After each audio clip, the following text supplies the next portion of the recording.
ما ينفعش نعمل كل الزينة والفوانيس دي وننسى نعمل فانوس الخيامية، مش هنحتاج غير الكرتون والقماش وهنعمل احلى فانوس وحجمه كبير كمان.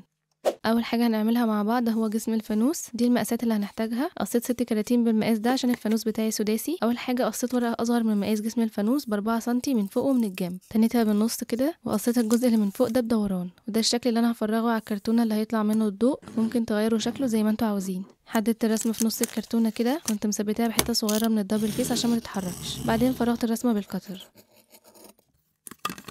بعدين قصيت قماش خيامية أكبر من مقاس الكرتونة بحوالي 2 سنتي من جميع الجهات، ولزقت الكرتونة على القماش وبدأت أقفل على الكرتونة كده كل الزيادات اللي في الجناب.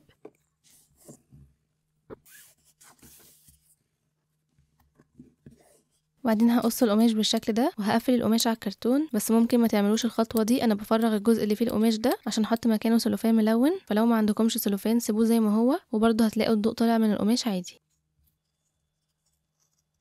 بعد ما قفلت الكرتونة بالشكل ده لزقت السلوفان وشدته كويس، وعملت طبعا كل اجزاء جسم الفانوس بنفس الطريقه، بس انا عملت ميكس كده ما بين اللون الاحمر والاصفر. عملت 3 لونهم احمر و3 لونهم اصفر. هبدا بقى الزقهم في بعض كده باستخدام الشمع، نسندها على اي حاجه ونبدا نلزقهم جنب بعض.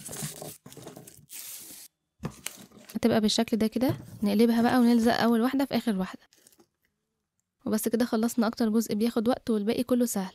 ودي مقاسات راس الفانوس 6 قطع برضو، غلفتها وجمعتها بنفس الطريقه اللي فاتت وبقت بالشكل ده.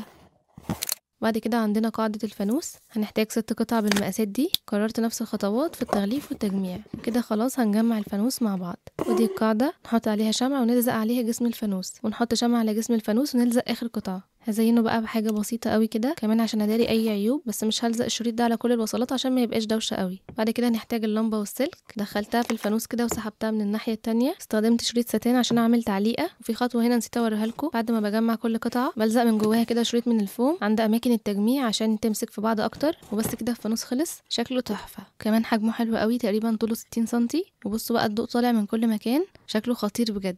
ما تنسوش بقى تقولوا لي رأيكم.